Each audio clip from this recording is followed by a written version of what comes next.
Peace and blessings, everyone. So, I was watching To Catch a Predator last night on Dateline with Chris Hansen. I don't know if you're familiar with the show. It's where they try to catch, I guess, you call them child molesters. Not really molesters. Men who want to have sex with young teenage girls.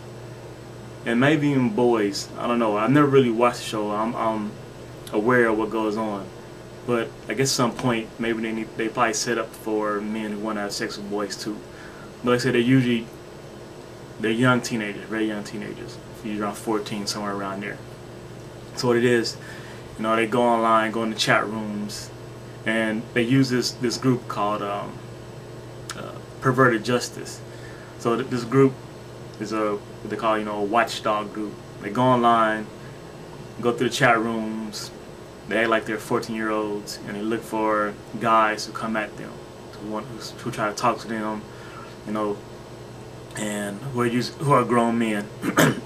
Excuse me. So then they set it up, and they go for a while. They set it up. Well, why don't you meet me at my house? The guy ends up coming to the house, and of course they get surprised. It gets set up.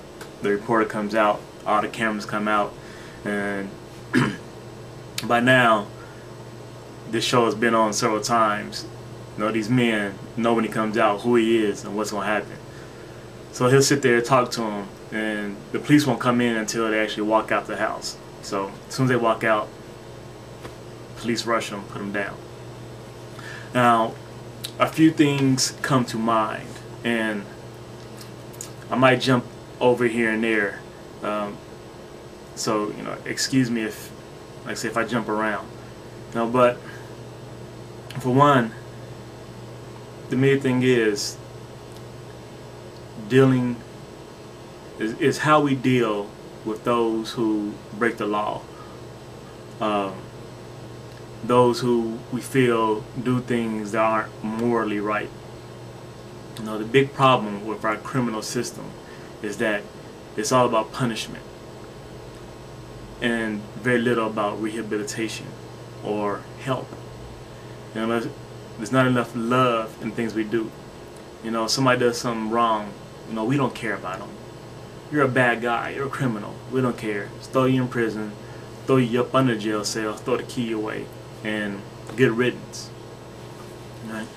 And in this world, and in this society, the United States society, you know, where we hold ourselves, you know, human beings, to be intelligent and, I want to say, high and mighty and above the everyday animal. This shouldn't be that way. I don't believe it should be that way. We should have a higher standard than that. You know, we have to examine fully why people do the things they do. And then there are just so many complex reasons behind people doing things that are considered wrong. Excuse me. You know, one of my major things, as some of you know, is that I question whether or not we have free will.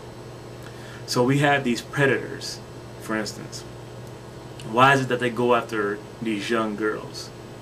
Is because that they want to, or that they have to? You know, is it something their mind, their body is telling them, you have to go after a 14-year-old? That's what will make you happy. You know, is it that, or what is it?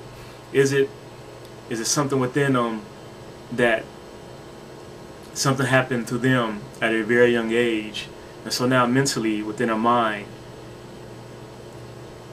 it goes back to being 14, and so now it's okay in our mind because of something that happened back when they was a kid, and so for them it's all right. They don't see the moral issue or the wrong in doing that. I mean, why is it that they do this? Why is it that someone molests a child? Why are they pedophiles? You know, we don't do enough of examining why it's done. Instead, we just say that it shouldn't be done. and then we're going to punish those who do it. Right? But being supposedly intelligent beings, there has to be more examination. Being compassionate beings, there has to be more examination, more truth.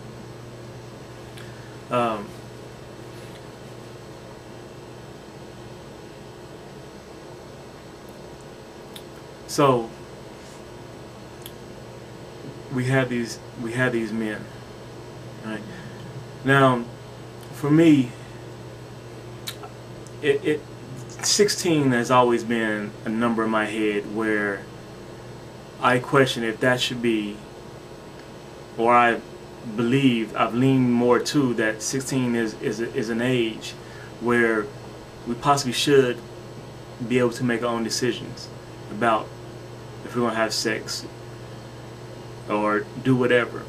I mean, to give you an example, going through this thing right now, my son, who's 16, will be 17 next month. And it's shown over and over again, you know, through generations, that around the age of 16, we believe, or we feel, or start going through those feelings where we can take care of ourselves. We're grown. You know, we should be able to do whatever we want. And like I said, it's shown time and time again, but we want to force what is it? We want to force them not to want to be independent. You know, maybe we should change the age from 18 to 16, the age of consent, from 18 to 16. You know, I'm sure it would get rid of a lot of headaches that a lot of parents are going through dealing with their 16-year-old kids, male and female. You know, let them go. 16, let them go. Let them go out in the world. Let them get a job. Let them take care of themselves. Let them struggle. Let them fight to make it in this world. How do we get to 18 anyway? And like I said, 16 seems to be the number. We can cut down 2 more years of high school. I mean, we about need to do it anyway. Like I said, there again, 16 is about time to get tired of school, you know. And is the was it 12 years of school really necessary? Do we really need those 12 years to reach our full potential of intelligence? You know, we can get rid of a lot of nonsense that we're being taught in schools. Well, for one thing, we know that U.S. schools are really failing. So get rid of 2 years, bring it down, really start school earlier, you know, make preschool free. You shouldn't have to pay, start school earlier, and condense it a little bit more. 16, let them go. Now, maybe they're not mentally mature as being mature, but you know, girls reach maturity, you know, mental maturity at a younger age than boys. What age is that exactly? I don't know. No. But a lot of times you can have a 16-year-old who can have the mental intelligence or thought of an 18-year-old, of a 20-year-old, and you could have one 16 who thinks like a 14-year-old. But what is the average? You know, it seems like that's the number, that's the age. Okay, so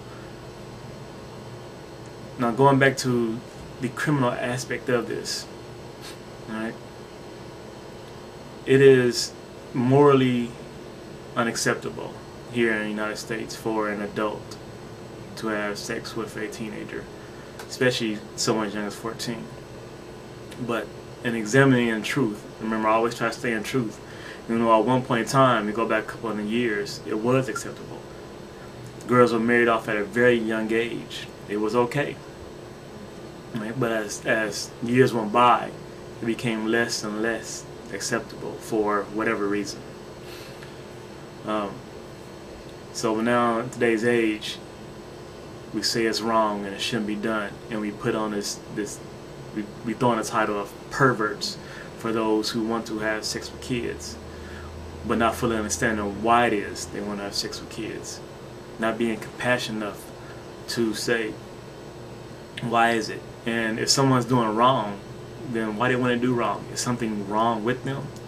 And if something is wrong up here and they can't help it, then just you putting a label on them, you telling them how wrong they are, you punishing them, it's not really helping.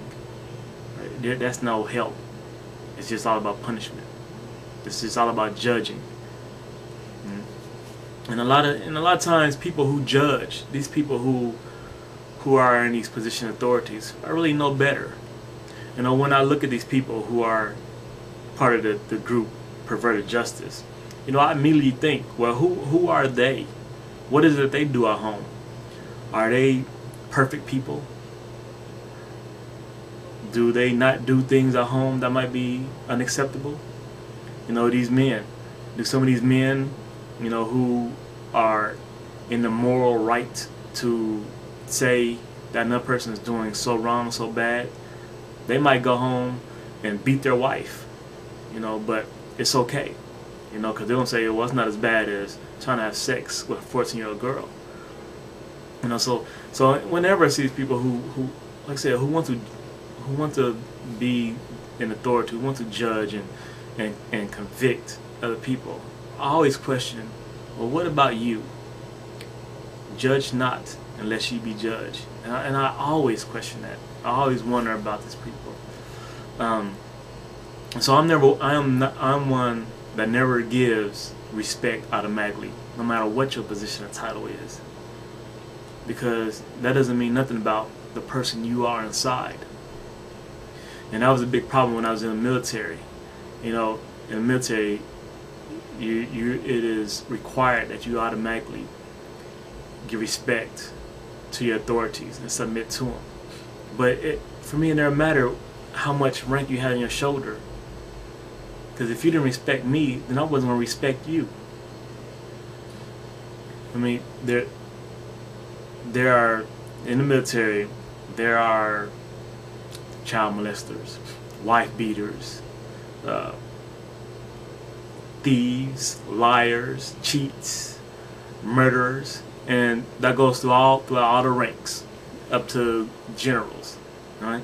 And so because they're in a position of authority, they can judge the subordinates, those beneath them, below them, and tell them how wrong they are, and hold themselves up as being in the right. You know, let's examine one of the most prestigious titles and positions that exist in society. President of the United States. Let's look at our current president, who has lied, who has done things that can be deemed morally unacceptable, such thing as the wiretaps, listening on people.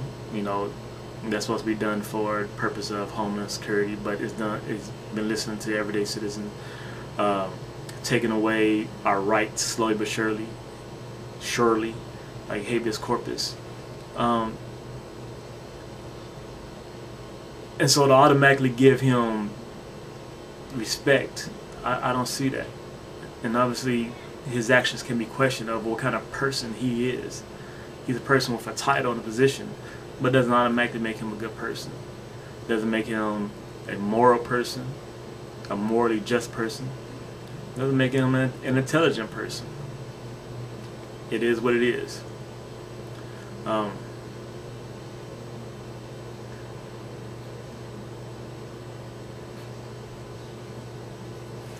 going to give you another example. The first guy that they caught actually had been, he was a retired fireman. He had served like 20 years, was a captain.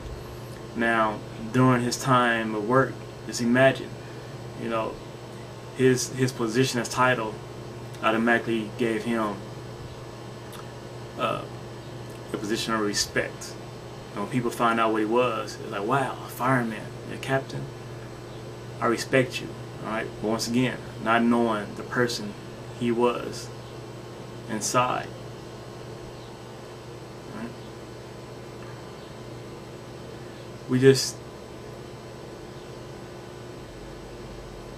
too much judging, not enough love and truth, not enough compassion, not enough apathy.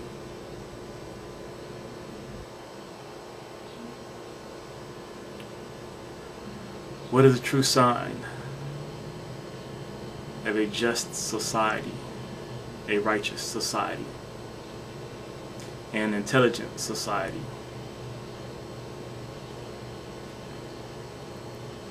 God bless. Peace and love.